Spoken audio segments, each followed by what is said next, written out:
Okay, good day everyone. So today's discussion is timely and highly relevant for you as Doctor in Public Administration students who are preparing for leadership roles in government, public institution, and policy-driven organizations. Our topic na strategic human resource management versus the traditional personnel system invite us to reflect on how people are managed in organization and more importantly, how human resources can either limit or elevate institutional performance. In the public sector, where bureaucracy, accountability, and service deliveries intersect, the way we manage people directly affects governance, outcomes, citizen trust, and organizational resilience. Traditionally, personal administration focus on rules, compliance, tenure, and record keeping. While these are still important, modern public administration are now expected to be agile, innovative, citizen-centered, and result-oriented. This shift has given rise to strategic human resource management, where human capital is viewed not just as manpower, but as a strategic asset aligned with organizational vision, public value creation, and long-term development goals. As future public administrator and scholars, understanding the shift helps us analyze reforms such as performance-based incentives, competency framework, succession planning, and result-based management in government. With the context in mind, I now give the floor to our presenter who will walk us through the key distinctions, the concepts, and practical implications of strategic human resource management versus the traditional personnel system. Let us listen critically and reflect on how these approaches manifest in our agencies and institutions. If you have some questions, do not hesitate to post your question in our chat box so we'll be able to address right after our presenter. Please proceed with your presentation and we will have time for reflection and synthesis after the discussion. Take it away. Thank you so much po, Doc Melo, for that very informative introduction about the topic po. And so once again, good day everyone, and especially to Dr. Melo and of course to my dear docmates. And so today po, allow me to present a comparative and theoretically grounded discussion on strategic human resource management and the traditional personnel system. Mind you that my presentation situates human resource management not merely as an operational support function, but as a critical institutional mechanism that shapes organizational capacity, public value creation, and long-term performance. To formally begin, let me first outline the structure of today's discussion.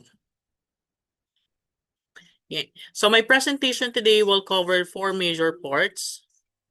First, we're going to discuss about the theoretical foundations of human resource management. Second, we'll go on the evolution of human resource management. Third, we're going to have comparative analysis of human resources systems, and we're going and lastly, the functional areas of human resource management or the strategic implications. Yan. So before we go through, ito po yung ating mga learning intended outcomes. So at the end of this presentation, I hope na you will be able po to define what is human resource management and ano yung mga scopes niya as well as ano-ano yung mga features niya. Second, let's analyze the historical context and theoretical limitations ng traditional personnel system. And lastly, let's explain the theoretical underpinnings of strategic human resource management and including its alignment with strategic management and organizational performance theories. Yeah. So let's begin with the conceptual overview of human resource management. And so whenever we hear the word human resource management, ang usual stuff na naiisip natin, it's about payroll, leave credits, appointments, and we sometimes think na they are the ones na shall resolve and cater lahat ng concerns ng mga employees. Well, tama naman kayo. But human resource management refers to the systematic management of people in order to achieve yung tinatawag nating mga organizational objectives. And one of its cores is to or the recognition of employee na hindi lang basta laborer but as social actors wherein yung attitudes, their competencies, and how they are being motivated directly affect the performance of the agency or institution. Yan. So ano nga ba yung ating human resource management? Simulan natin dun sa madaling definition. So in a nutshell, ang human resource management focus on the process of hiring and selecting personnel, providing suitable orientation and action, delivering proper training and developing skills. Yan. So these are the practical terms na involved sa ating human resource management. Nandiyan si recruitment, orientation, training, as well as the continuous development. Pero at the strategic level, yung mga processes na to collectively shape yung capability and resiliency ng organization. And beyond these processes, human resource management fundamentally concerns on human motivation and well-being. Yan. So sabi nga rito, employee motivation and welfare play an important role in increasing productivity and loyalty to the company. Employees who receive good welfare and feel appreciated will most likely be more enthusiastic about working and contribute optimally para ma-achieve yung mga goals and objective ng isang agency or institution. In addition, employee motivation and well-being is considered central to sustain yung performance. Sabi nga po ng mga organizational behavior research, those employees would consistently demonstrate that motivated employees exhibit higher engagement, mas mababa yung turnover, and mas malakas yung kanilang organizational commitment. Pero paano natin gagawin paano natin ma-achieve yung employee motivation and well-being? Siyempre, we have to provide recognition for employees' hard work. Diba, nagbibigay tayo ng mga incentive or service recognition sa ating mga employees. We also provide bonuses as a form of additional motivations.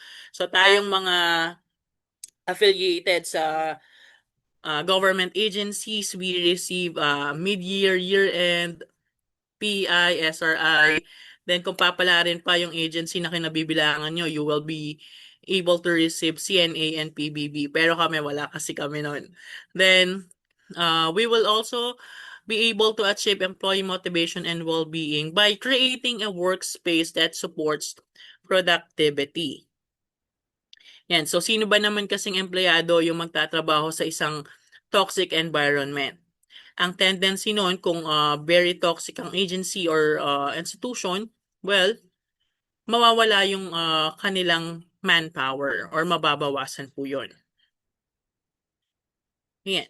So moving forward, dito tayo sa medyo technical definition ng human resource management. Yan. So unahin natin si Noe et al. 2020. Sabi niya dito, ang human resource management daw encompasses the policies, practices, and system that influence employees' behavior, attitude, and performance. Basically, pag sinabi pong human resource management, we are referring to the integrated set ng mga organizational policies, practice, and system which are designed para ma-manage yung mga people effectively so that yung individual and organizational goals will be achieved. And base dito sa definition ni Noe et al., ang HRM daw, it shapes employees' behavior. Paano ba nag-a-act and nagko-comply yung ating mga employees sa mga rules or policies na ini-implement natin. Aside from that, it also shapes yung attitudes, yung motivation, commitment, and their job satisfaction. Third, as to performance. ano ba yung quality and efficiency of their work. And so this means that yung human resource management is not limited dun sa hiring or payroll. It also includes training and development, performance management, compensation, employee relations, and workplace safety. Lahat naman ito can directly influence kung paano yung ating mga empleyado will contribute to organizational outcome. Aside from that, or in addition, we also have here definition from Abante et al. Noong 2024. According to them, ang human resource management daw is a business operation that aims to maximize employee performance in order to satisfy the organization's strategic goals and objective. It is specifically concerned with the management of people within organizations, giving emphasis on policies and systems. So in short, human resource management is a core organizational functions that focus sa pag-align focus on aligning people management with the strategic goals and objective of the organization. And what is being emphasized here is that yung HRM, it operates through structured policies and system. Same with the definition given by Nui et al. And those policies and system includes yung uulitin lang natin, recruitment, training, performance management, and compensation. Ginagawa to para ma-ensure that employee will perform at their optimal level. And by strategically managing human capital, sinasabi rito that human resource management will enable organization to translate their vision and plans into actual results through competent, motivated, and well-managed workforce. For such, sa mga national government agencies, ang human resource management supports yung mga tinatawag nating strategic objectives sa paanong paraan sa pag-implement ng mga competency-based hiring and continuous capacity building program for civil servants. For example, pag ang agency's strategic goal is to improve public service efficiency, ang human resource management may introduce mga skills training on digital records management and link employee performance rating to service standards. And ang expected output natin nito is that yung mga employees natin will become more productive. Mas mababa yung service turnaround time, and the agency will be able to fulfill its mandate to the public. Yan. Okay. And naunahan tayo. So these human-centered outcomes are operational through the scope of HRM. So ito po yung mga scope as well as function ng ating tinatawag na human resource management. Merong 7 functions si HRM or scope. Una dyan, si human resource planning. Ang human resource planning po is the process wherein we identify whether an organization has a shortage or surplus of employee and determine appropriate actions para para ma-address natin yung tinatawag na staffing needs. For example, sa mga government hospital, the human resource planning may reveal na merong shortage sa mga nurses dahil mas marami yung volume ng patient ngayon. So, in response to that, yung agency, pwede siyang mag-request ng authority to hire mga additional nurses, mag-request ng reassignment ng mga staff, or mag-contact or makipag-kontrata sa mga temporary healthcare workers para ma-maintain yung service quality. Kabilang din sa scope ng human resource management is yung tinatawag na job analysis. This involves systematically defining job duties, responsibility, and required qualifications para ma-ensure natin that our employees will perform effectively. So in short, sa job analysis, they are trying to align ano ba yung position, ano yung duties and responsibilities, and ano-ano yung mga qualifications na dapat pinoposes ng certain employee. Plus, tama ba yung salary na sinasahod niya?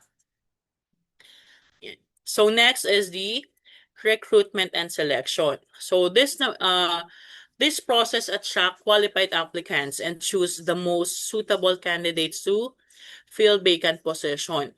Kanina sa example natin ng human resource planning, 'di ba?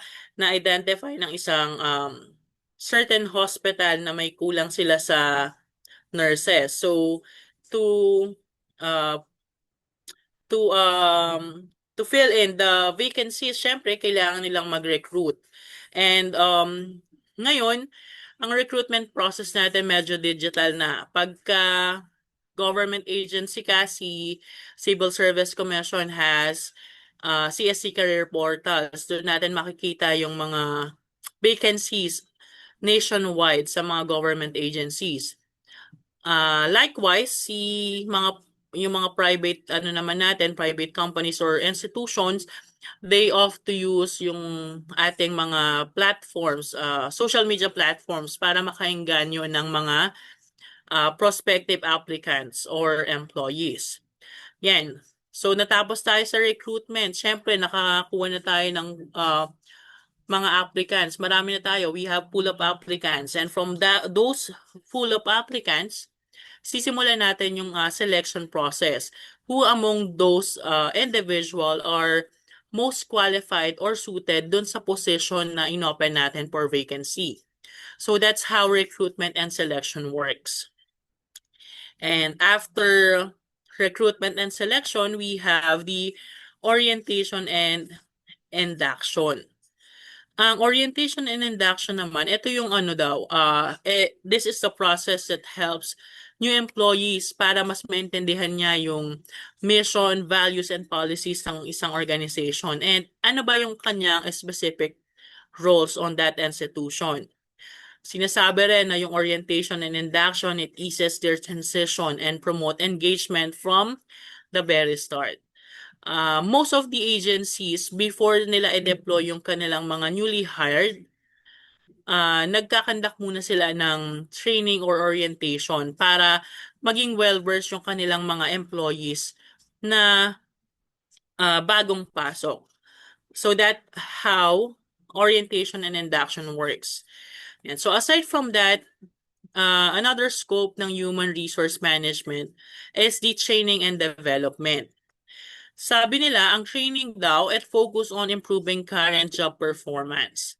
So kung ako po, isa sa mga, for example, ako po, especially sa National Housing Authority, most of the training na ibibigay sa akin would be training related to my current position para mas ma-enhance pa natin yung job performance natin. On the other hand, pag pinag-usapan naman yung development, ito yung preparation para sa mga employees for their future responsibilities.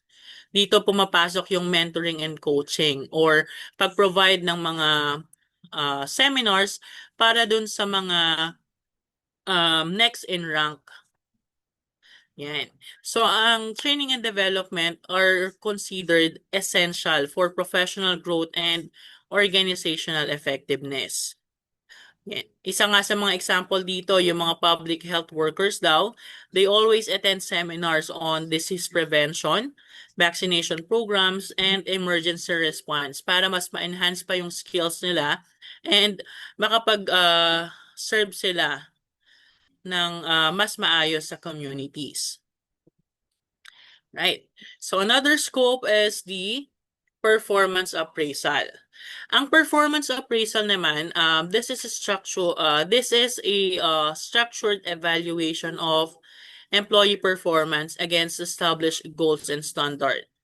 Dito ay na-identify yung strength, yung mga areas for improvement, and informs promotion, rewards, or training needs. Lalo na kung na-achieve mo 100% yung mga target.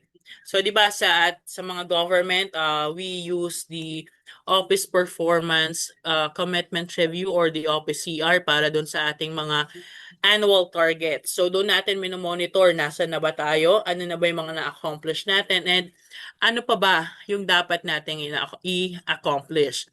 Aside from that, yung OPCR, DPCR, and IPCR naman for individual, yun din yung isa sa mga basis for promotion or reference, lalo na kung nag-a-apply tayo uh, ng for promotion. Yan. So last but not the least is the compensation, planning, and remuneration. Dito naman, this involves designing fair salary structures, benefits, and incentive to attract, motivate, and retain employee. Yan. Sinasabi na yung an effective compensation daw aligns rewards with performance and responsibility.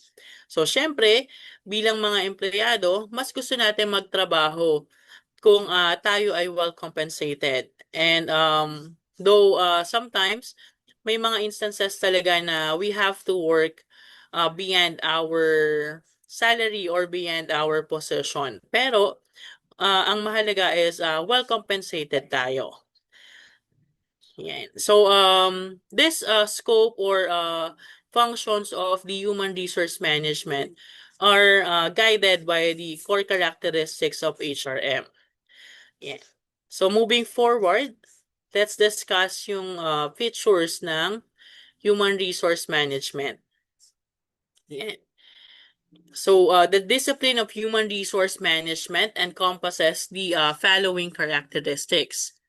Sabi nila ang human resource management daw is pervasive in nature, which I totally agree. 100% I agree on this kasi HRM is always present in all industries and sectors, be it private, business, or government agencies. Dahil every organization always relies on people para makapag-function sila effectively. Yan. Second characteristic, it focuses on outcome and not on rules. Yan. So rather than enforcing rules, ang HRM, they always emphasize on achieving results such as improved performance, productivity, and employee satisfaction. Third, it helps employees develop and groom their potential completely. HRM encourage the full growth of employee skills, knowledge, and potential. Paano? By providing training, mentoring, coaching, as well as career development opportunities. And aside from this three, another picture of characteristics of human resource management are the it motivates employees to give their best to the company. HRM inspires employee to give their best by recognizing yung achievements, providing incentives, and creating supportive work environment. Another characteristic or features ng HRM is it's all about people at work as individual or as well as in group. Ang HRM, they are people-centered. It focuses on both individual and teams. It ensures that every person's role is valued while fostering collaboration and teamwork. So in short, wala tayong ididiskwentong contribution, be it maliit or malaking contribution, lahat yan binavalue natin or binavalue dapat. Next is the task alignment for productivity. Ang HRM, it ensures that employees are assigned with tasks that match their skills and abilities. And through that, we will be able to maximize their efficiency para mas ma-achieve natin yung quality results. Kasi nga naman, 'di ba? Bakit mo bibigyan ng mabigat na trabaho yung clerk position? Bakit mo bibigyan ng simpleng trabaho yung isang division chief? So dapat naka-align yung position sa tinatrabaho as we've mentioned kanina din. Next is that yan. The HRM helps a company achieve its goals in the future by facilitating work for competent and well-motivated employees. By managing yung competent and motivated employees, ang human resource management will help organization meet their short and long-term objective efficiently or effectively. And lastly, ang HRM, it approaches to build and maintain cordial relationship among people working at various levels in the company. Or in short, it provides relationship building. Ang HRM, it promotes harmonious working relationship across all levels. It reduces conflict and it fosters positive organizational culture. Yan. So these are the features and characteristics nung tinatawag natin human resource management. And to appreciate this role fully, kailangan ma-examine din natin yung historical evolution ng human resource management. So, I have here a 4-minute video showing the history of human resource management or human resources. So, let's watch po.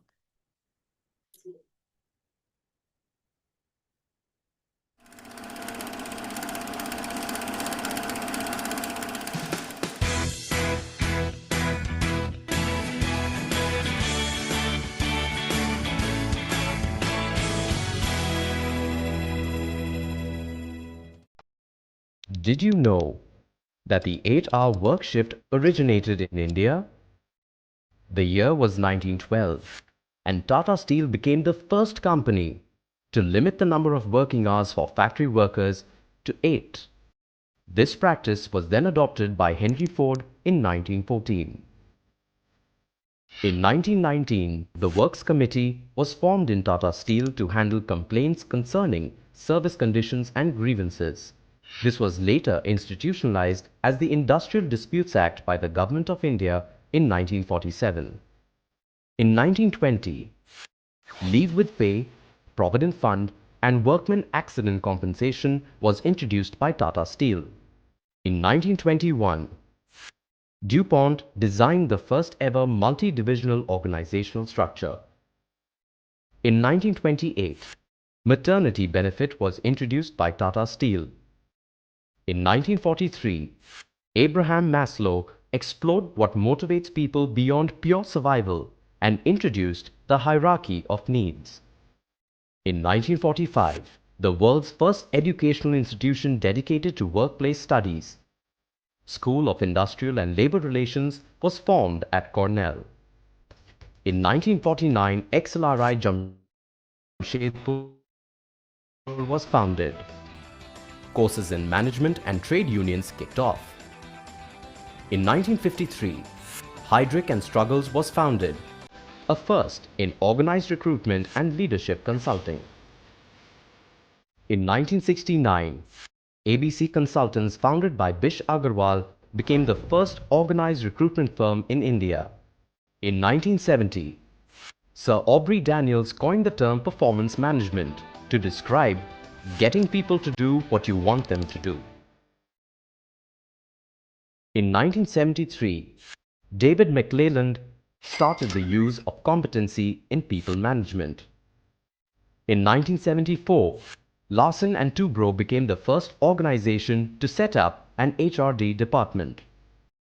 In 1977, Rosabeth Moss Kanter, professor at Harvard Business School, published Men and Women of the Corporation, a landmark work on corporate power as it relates to women. In 1984, Wayne F. Casico addressed the need to justify the cost-effectiveness of the HR function. In 1985, the National Human Resources Development Network was conceived. In 1990, Edward Lawler introduced the concept of strategic pay. In 1992, the importance of non-financial performance measures was emphasized in the balanced scorecard measures that drive performance. In 1996, Dave Aldrich defined the term strategic partner and identified 4 roles: employee champion, administrative expert, change agent, and strategic partner. In 2000, Ricardo Semler, CEO of Semco, Brazil, introduced a system in the company where employees could set up their own pay and everyone knew what the other was making. In 2008, Callie Ressler and Jody Thompson co-created the results-only work environment, where employees were paid for results rather than number of hours. In 2010, People Matters, India's first 360-degree media platform for HR professionals, published its first issue. In 2012, Adobe abolished annual performance reviews and replaced them with a regular feedback mechanism. And in 2013, big data became the next buzzword in HR. The HR function has seen many phases of evolution. People management, irrespective of the shape and form it is in, will continue to evolve because its main function is to make people and organizations more effective. Ayan. So, the video briefly explains po the evolution of human resources through time. The video shows how HR started as basic personal management na nakafocus on hiring, payroll record keeping during the early industrialization. And over the years, organizations began to recognize the importance of employee welfare, motivation, and training. And this leads to human relations approach. Eventually, nag-evolve yung HR into a strategic function using technology and data to support talent development, employee engagement, and business goal. So overall, ang video na ito highlights the shift from managing workers as labor to valuing them as a key organizational assets. And addition, ang HRM, they evolve from personal administration rooted in industrial control to a strategic function para maging responsive sa globalization, technological change, and knowledge-based economies. So this historical origin is reflected in the traditional personnel system, which we're going to discuss na. Okay, so what is traditional personnel system? Okay. Traditional personnel system or TPS refers to an administrative approach to managing employees that focus mainly on compliance. As mentioned kanina ni Doc Abante, ang traditional personnel system more on compliance lang talaga siya. Record keeping and routine personal function with limited concerns for strategic alignment. In addition, according to Armstrong, TPS emphasizes that TPS is primarily designed to ensure adherence to labor laws, organizational policies, and standardized procedures rather than contributing to the what we call long-term organizational competitiveness. Yan. So basically, ang TPS represent basic administrative approach to managing employee. As we've mentioned, it focus mainly sa pag-comply sa sa record keeping and routine personal tasks such as yung pag-maintain ng employee files, pag-track ng attendance, and pag-process ng payroll. And according to Armstrong nga po, they emphasize adherence to labor laws, yung organizational rules and mga standardized procedures rather than aligning human resources with the strategic organizational goals. In other words, ang TPS is more likely concerned with following the rules than enhancing yung long-term organizational performance or competitiveness.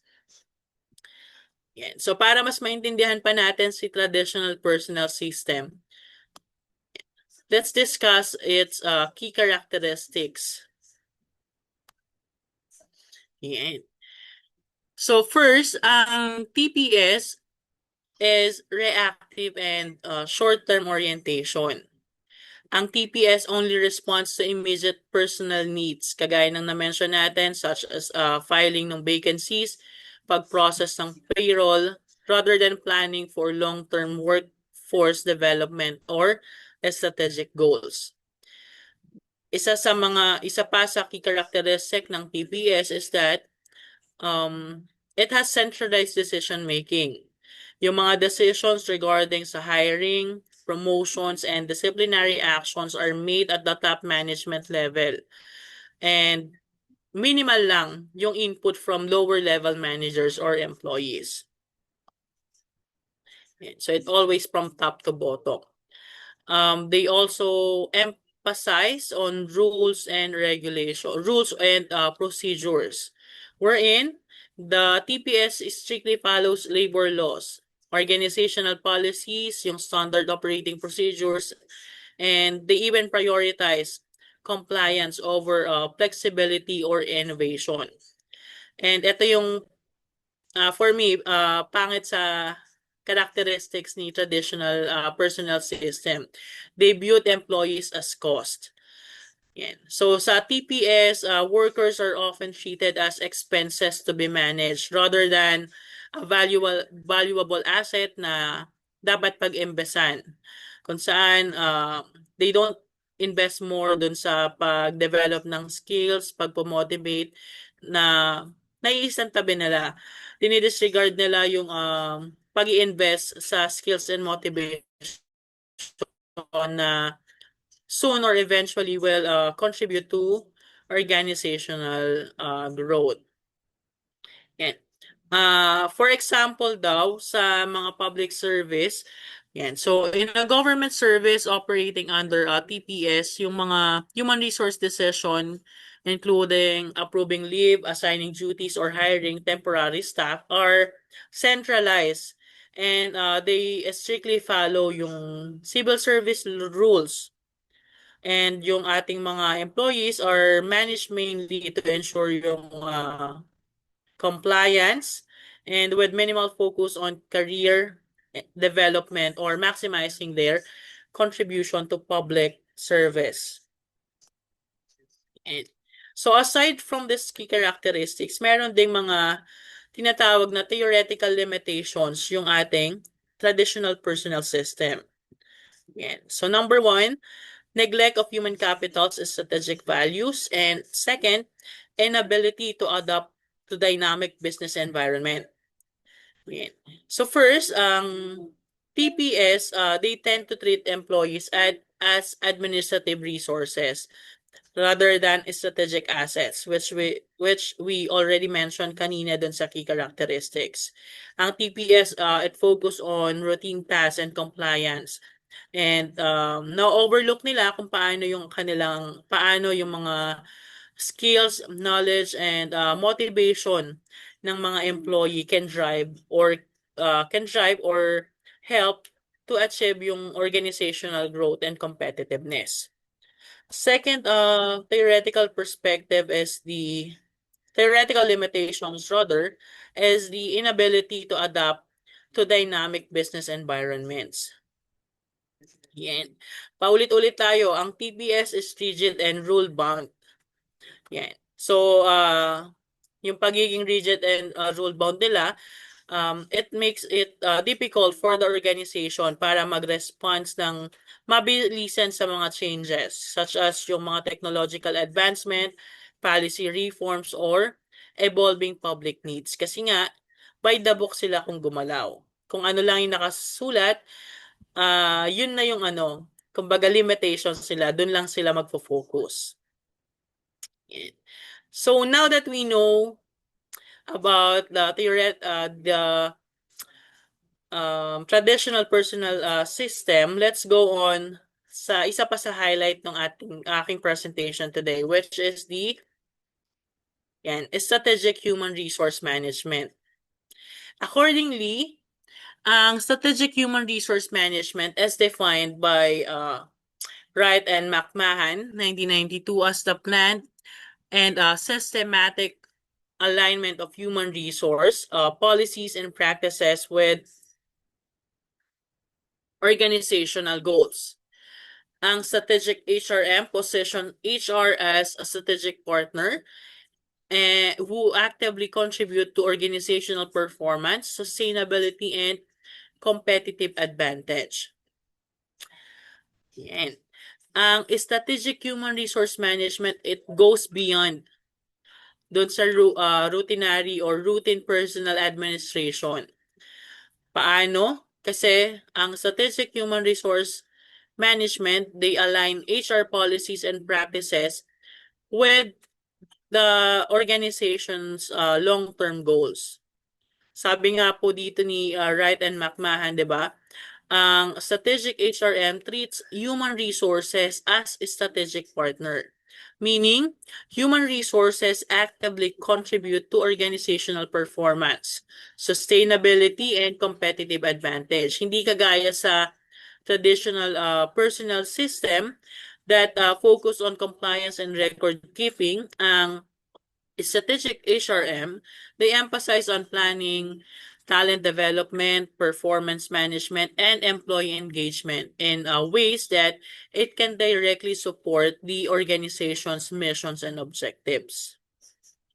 Yan. For such, and a national government agency, ang strategic HRM might involve in identifying the skills needed para i-implement yung tinatawag nating digital public service platform. Yan. So, ang gagawin nila, they recruit and they provide training for the staff. And they're going to link the performance incentive to service quality improvements. And lastly, they were going to align HR strategies with organizational goals. From that, the agency can improve yung efficiency, and they can able to deliver better service to citizens, and syempre mas ma-achieve nila yung long-term objectives. Kailangan lang talaga sa strategic HRM mag-i-invest tayo sa ating mga empleyado. Okay. So in addition, ang strategic human resource management, this is established. This establishes a comprehensive structure of individuals to the overarching corporate objectives and results in the long run. And it is also concerned with how employee can help organization achieve its overall goal. In terms of key principles, and so we have 3. First is the alignment with organization strategy. HR policies and practices are designed to directly support the organization's long-term goal. And lahat ng initiative or human resource initiative, not limited to recruitment, training, performance management, shall be aligned with achieving the strategic objectives. Second, human capital as competitive advantage. Yan. So employees are viewed as valuable asset kung saan yung mga skills, knowledge, motivation give the organization a strategic edge, and developing and retaining talent becomes a priority. Unlike dun sa ating TPS, ang tingin nila sa mga empleyado, cost. Hindi sila mag-i-invest, dagdag gastos lang kung magpo-provide sila ng mga training and development para sa mga employees. Ayan. So third is the integration into top level decision making. Ayan. So HR strategies are integrated into the organization's leadership decisions, ensuring workforce considerations, which influence allow the HR to to have say on budgeting, planning, and policy making. So meron ng involvement. Kung sa TPS, top to bottom ngayon, kabilang na yung ating mga human resource managers or personnel sa pagpaplano, sa pagbabudget, and pag-create ng policy. So bakit ba importante yung strategic human resource management? Yan. So first, it improve employee performance. Ang strategic HRM ensures that employee have a clear goals, proper training, and motivation, leading to better job performance. For such, sa mga local government offices, yan, yung clear performance standard and regular training will help yung pag-process ng permits and pag-process ng permits to become efficient and accurate. Another importance of the strategic HRM is develop the workforce. Ayan. So it focus on enhancing employee skills and capabilities for current and future roles. Third, it create a positive work environment. Ang strategic HRM promotes fairness, recognition, and collaboration. And with that, it increases job satisfaction and engagement. Fourth, ang strategic HRM also improve productivity. Kasi nga, they align human resource practices with the organizational goals. HRM ensures resources are being used efficiently.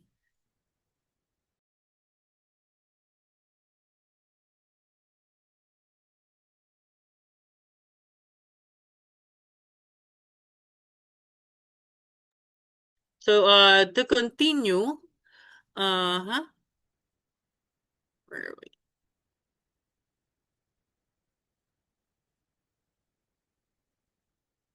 So fifth, it reduce turnover. Yeah. So sa pag-implement ng mga strategic human resource strategic HRM policies such as yung sa career growth opportunities and competitive compensation, mas na-encourage natin yung ating mga employees na mas magstay. Right. So next, para to operationalize strategic HRM, ang mga organization should follow the 5 steps toward a strategic human resource management. So ano-ano ba tong 5 steps na ito? Yan. So number 1, you should know your company's goals and abilities. Ang first steps natin in strategic human resource management is for us to clearly understand ano ba yung mission, vision, objective, and strength ng ating organization. Knowing this ensures that all human resources policies, programs, and initiatives will be aligned para ma-achieve natin yung ating strategic goal or para manatili tayo dun sa strategic direction ng ating organization. So knowing this will allow as well yung human resource to focus on the areas where employees' efforts will have the greatest impact. So next steps, yan, forecast future needs. Yan. So dapat si organization must anticipate future workforce demand based on strategic goals and objectives and projective changes in workload, technology, or service delivery. Yung pag-forecast will help us identify skill gaps, stopping shortages, and succession needs para yung human resources can proactively prepare employee or hire new talent. So kung meron tayong mga future plans, dapat alam din natin kung paano natin i-execute or gagawin. Ano ba yung mga kailangan natin dun sa ating future programs or plans for our employees or organization. Third is that, Yan. So we have to determine resources to achieve our goals. Yan. So once goals and workforce needs are identified, ang human resources shall evaluate the needed resources required para ma-meet natin yon. This include yung financial budget, human capital, infrastructure, and technology. And through adequate planning, we can ensure that HR initiatives are feasible and sustainable. And so mahalaga po talaga yan. So for example natin dito, pagka if there is an LG or local government unit, they plan to digitize yung mga citizen services, they have to calculate yung tinatawag nating budget para doon sa mga software, magdagdag ng mga IT staff or personnel, and they should also secure yung mga necessary equipment para ma-implement yung program successfully. Fourth step is to execute your plan. This step involves putting human resource strategies into action. Hindi lang pwedeng plano or nasa papel lang siya. Ang key consideration dito shall include setting realistic timelines, obtaining support from top management, communicating plans clearly to employees, and remain flexible para mas ma-adjust natin yung mga bagay-bagay kung kailangan. Yan. So pagka na-execute na natin yung plan, ang last natin is the assess and pivot. Yan. So we have to continuously evaluate yung mga yung implementation ng ating program, and it is considered as a critical steps and strategic human resource management. So through monitoring the progress sa pag-measure ng outcomes and pag-gather ng feedback, human resource can identify what is working and ano pa yung mga kailangan ng adjustment. This also ensures na yung organization can adapt to changes and can continuously improve its workforce strategies. Yeah. So again, our 5 steps include, una, dapat you have to understand your organizational goals. You know how to forecast future skill needs. You have to determine your resources. You have to execute your plans and continuously assess and adjust your strategies if needed. Yeah. So moving forward, let's discuss yung mga theoretical underpinnings on strategic human resource management. So we have one. First, si resource-based view. So the resource-based view suggests that organization gain a sustainable competitive advantage by managing resources that are valuable, rare, difficult to imitate, and non-substitutable. According to Barney, 1991, ang human resources daw fits this criteria when strategically developed, trained, and managed, and making employees a key long-term asset. So again, we really have to invest on our employees, especially if we do consider them as our asset or edge, sabi nga po kanina. Second theory is the dynamic capabilities theory. Ito namang dynamic capabilities theory was proposed by Thies noong 2007. It emphasizes on organizations' ability to adapt, integrate, and reconfigure internal skills and resources in response to changes in the environment. Ang strategic human resource management supports yung dynamic capabilities by fostering continuous learning, flexibility, innovation, and strategic workforce development. For such, di ba, yung mga public health department, they can quickly adapt to emerging health threats such as new infectious disease by retaining staff, reorganizing teams, and introduce innovative service delivery methods to respond effectively to public needs. And these two theories explain bakit kailangan nating mag-shift from um, traditional personnel system to strategic human resource management. Pero before that, let's summarize muna yung key difference between TPS and strategic human resources management, as well as the HR's role in the organization. Yan po. Yan. So basically, ang role of HR when it comes to TPS perspective and SHRM. Yan. So ang role nila, ang TPS administrative function focus on routine tasks, while si strategic HRM naman, strategic partner contributing to business strategy. Ang focus ng TPS is compliance with rules and procedures, while the strategic human resource management, it focus on achievement of organizational goals.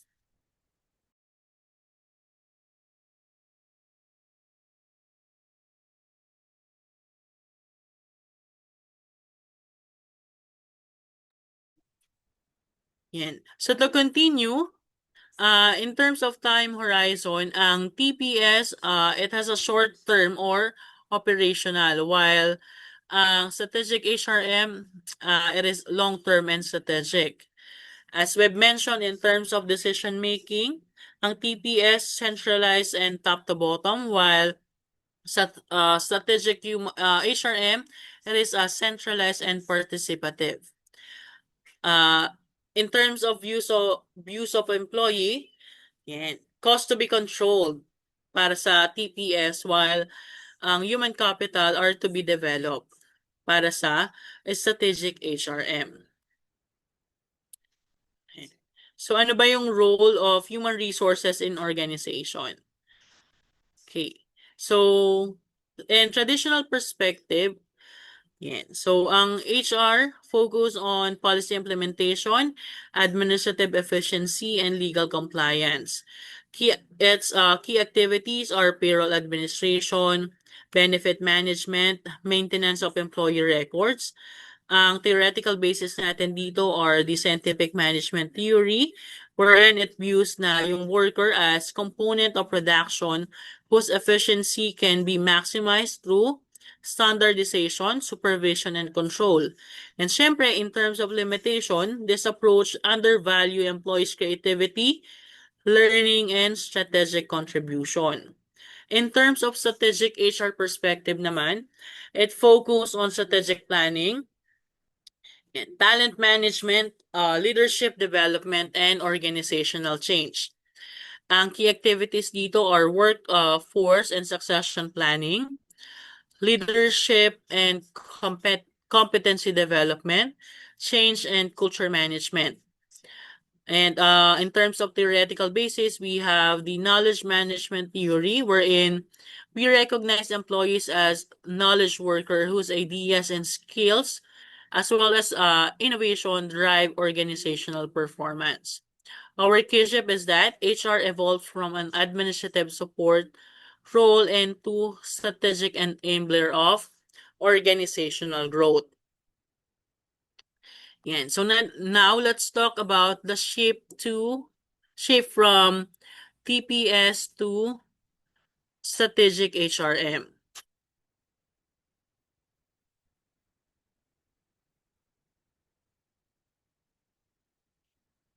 Okay. So we have here the diagram po. So this diagram illustrates the shift from a traditional administrative approach to strategic approach in managing human resources. It highlights the key difference the drivers of change, and the impact on organizational management.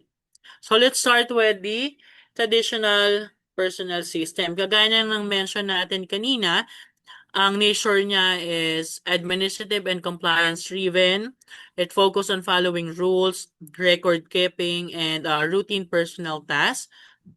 Time orientation, short-term and reactive. They only respond sa mga immediate issues rather than planning for the future. And they view employees as primarily as cost to be managed rather than the asset to be developed. In terms of decision making, centralized, nagsisimula yung decision making from top to bottom. Yeah. So in short, ang TPS, once again, it focuses on managing people for efficiency. They ensure that yung day-to-day operations shall run smoothly, but without linking HR practice to a long-term organization. Yan. So bakit nagkaroon ng shift? Because of this transition drivers. Yan. So several external and internal factors push organization to move from TPS to strategic HRM. Nandyan yung global competition. Kasi kailangan yung organization must compete internationally, requiring a more strategic approach to human resources. In terms of technological change, yan. So yung rapid innovation demands adaptable and skilled employees. Yan. So kailangan natin ng mga skilled employees. Kaya kailangan natin mag-shift sa strategic human resource management. And syempre, in terms of knowledge and economy, naniniwala tayo na yung success depends on the skills, knowledge, and expertise of employees. And lastly, transition driver is the need for agility and innovation. Yung organization must be flexible and innovative para makapag-respond sa mga changes effectively and immediately. Yan. So, that's why nag-shift tayo sa strategic human resource management, kung saan this strategic HRM are strategically and future-oriented. It has a long-term and proactive goal. Ayan. They consider the employee as asset and they align with a strategy. And lastly, yung decision making, kabilang na yung mga yan, yung mga managers or HR practitioner. Yan. So to sum it up, from TPS to a strategic HRM, the organization moves from reactive rule-based system to a proactive strategy-aligned approach. And it focus on from efficiency to strategic impact. Yan. Kaya nagkaroon tayo ng shifting. Yan. All right.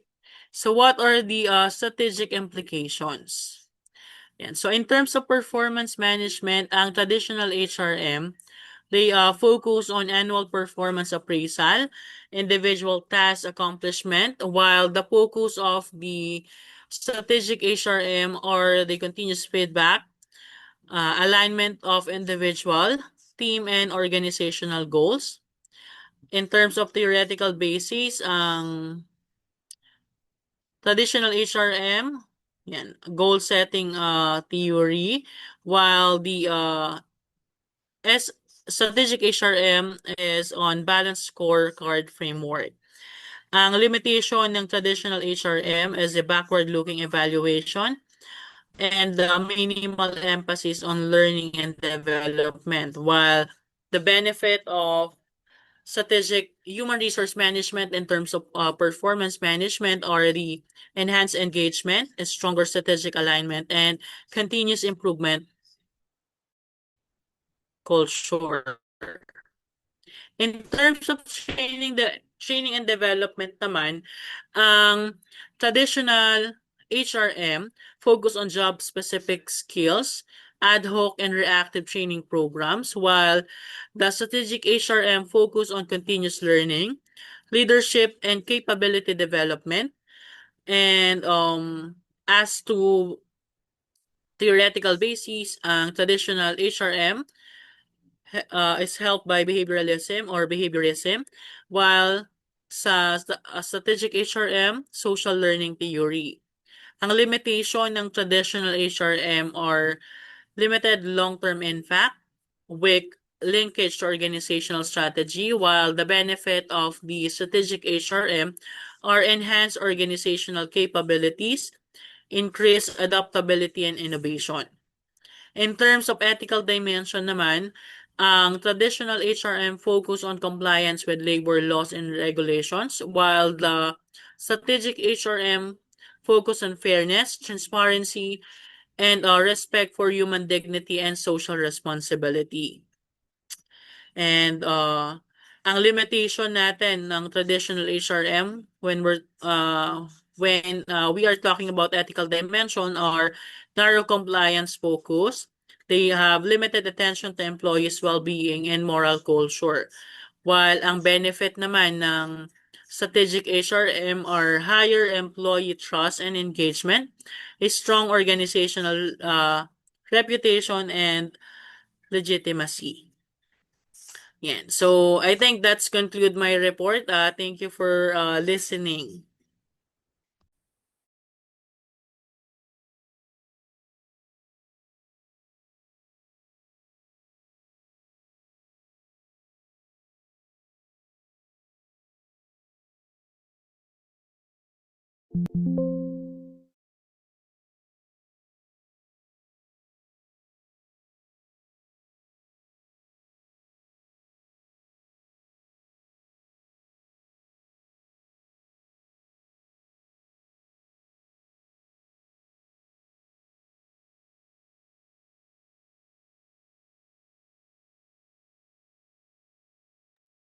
Yes, Ma'am Jade.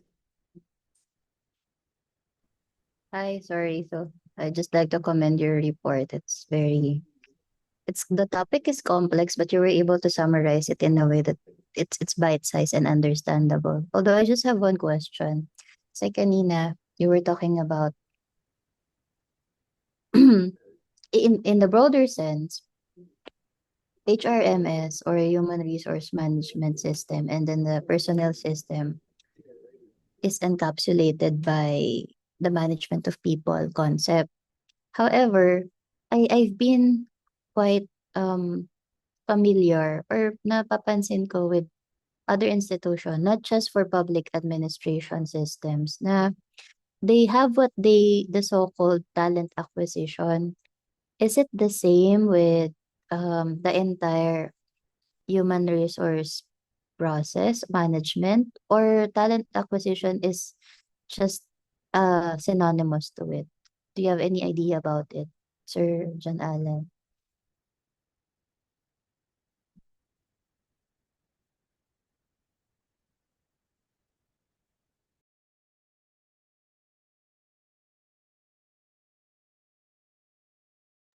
Hello, good evening.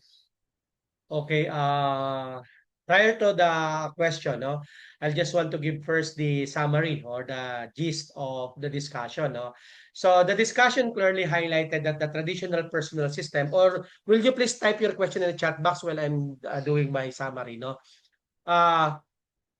The discussion clearly highlighted that the traditional personnel system is largely administrative and reactive, no, emphasizing compliance with civil service rules, job security, standardized procedure, and seniority-based decision. And this approach is still visible in many government agencies where HR units focus on appointments, leave credits, payroll, and disciplinary records. While this system ensures stability and fairness, it often struggle not to respond to rapid organizational change, skill gaps, and performance challenges, especially in environment requiring innovation and cross-sector collaboration. In contrast, no, strategic human resource management reframes human resource as a partner in governance and organizational strategy. So the discussion emphasized that SHRM aligns recruitment, training, rewards, and retention with institutional goals and public outcomes. Let's say, for example, instead of hiring based solely on eligibility and tenure, agencies adopting SHRM prioritize competencies such as digital literacy, policy analysis, leadership, and ethical decision-making. Training becomes continuous and future-oriented, preparing employees for reforms such as digital government, data-driven decision-making, and citizen-centered service delivery. A key insight from the discussion is that SHRM support performance-based culture in the public sector through tools like performance contracts, OPCR, IPCR systems, and competency-based promotion. Employees are encouraged to contribute meaningfully to organizational goals rather than merely complying with minimum requirements. For instance, agencies that link incentives to service delivery outcomes such as faster processing times or improve citizen satisfaction, it demonstrates how HR strategy directly affects public value creation. The discussion also underscored the SHRM strengthen accountability and leadership continuity. Again, succession planning, coaching, and talent development reduce over-reliance on individuals and political appointments. A common challenge in public administration through institutionalizing leadership pipelines, our government agencies become more resilient during transition, during crisis, or during policy shifts, which is critical in governance context marked by change and uncertainty. So the session emphasized that while traditional personal system provide structure and legal safeguards, strategic human resource management enables transformation. So for you as doctor in public administration student, the key takeaway is that effective governance is not only about policies and structures, but also about strategically managing people to deliver sustainable, ethical, and high-performing public service. Okay, to answer the question, is the term, okay. Of course, a while ago you have asking about talent acquisition is common to all, something like that your question, or is the term talent acquisition the same with human resource management, or is it just part of the entirety of the human resource management? No. Talent acquisition is not the same as human resource management. It is only one component of the entire human resource management system. Again, human resource management is the broad integrated system that covers the full employee life cycle, the full, from entry to exit. That is human resource management. It includes workforce planning, recruitment and selection, training and development, performance management, compensation and rewards, employee relations, retention, succession planning and separation or retirement. In public administration kasi, human resource management also encompasses compliance with civil service laws, ethical standards, and accountability mechanism. Now, talent acquisition, on the other hand, is a specialized function within human resource management that focuses specifically on attracting, sourcing, assessing, and hiring the right people for the right organization. It is concerned with who enters the organization and how they are selected. In strategic human resource management kasi, talent acquisition is aligned with long-term goals, competency frameworks, and future workforce needs, but it still remains one part of the larger human resource management system, not the whole. To put it simply, siyempre, human resource management is the whole system. Talent acquisition is one critical subsystem within it. So in the public sector, effective governance requires not only acquiring talent, but also developing, motivating, managing, and retaining people. Functions that go well beyond talent acquisition alone. Okay? I hope clear ang Thank you so much. Grabe, sir, ang galing. Very well explained. Ay, sorry. I was Okay, Thank you, asking kasi Doc. sir, it's quite similar to my topic.